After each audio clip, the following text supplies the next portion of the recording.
25 la vita è molto strana. Sei come una perlina se si rompe una collana. La prima cellulite si fa un po' più vedere. Ti leghi un maglioncino per coprirti un po' il sedere. Se poi cerchi un ragazzo e non ne trovi uno, ti viene la paranoia che non becchi più nessuno. Non sei ancora una donna, ma non sei più bambina. Ti senti a volte grande, a volte piccolina. Le donne e le bambina non si sa cosa sei.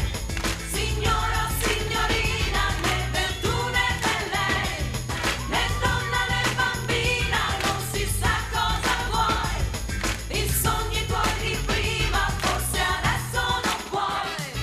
Ricorre una parola, responsabilità, ma pur di non averne resti all'università. L'idea del matrimonio è ancora ben lontana, ma poi ripensa a un figlio, lo vorresti in settimana. Cosa farai da grande? È già un grosso problema. Davanti a un sacrificio pensi se vale la pena.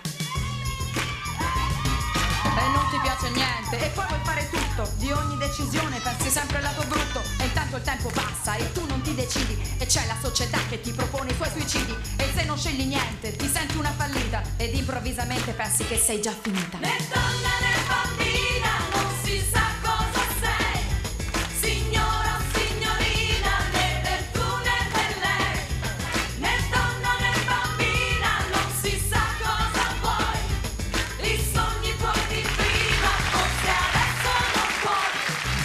Cammini per la strada, ti senti un po' smarrita. Ci sono dei momenti che hai paura della vita. Se vedi dei bambini, rimpiangi quei momenti. Quando eri spensierata, senza tanti turbamenti. Ma poi pensi che in fondo ti sembra quasi bello avere dei pensieri e fare a botte col cervello. L'età delle illusioni è morta già da un pezzo, ma se rinuncia a un sogno poi ti costa caro prezzo. Ma quando fai una scelta e speri che sia giusta, c'è sempre un altro sogno che rinchiudi in una busta. E quando fuori piove ti senti molto moggia e pensi che la vita ti offra sempre solo pioggia. Se oggi sei una pecora, domani sei leone. A volte ridi e piangi nella stessa situazione. La vita ti dà torto e poi ti dà ragione, ma l'importante è sempre che tu provi un'emozione. Né donna né bambina.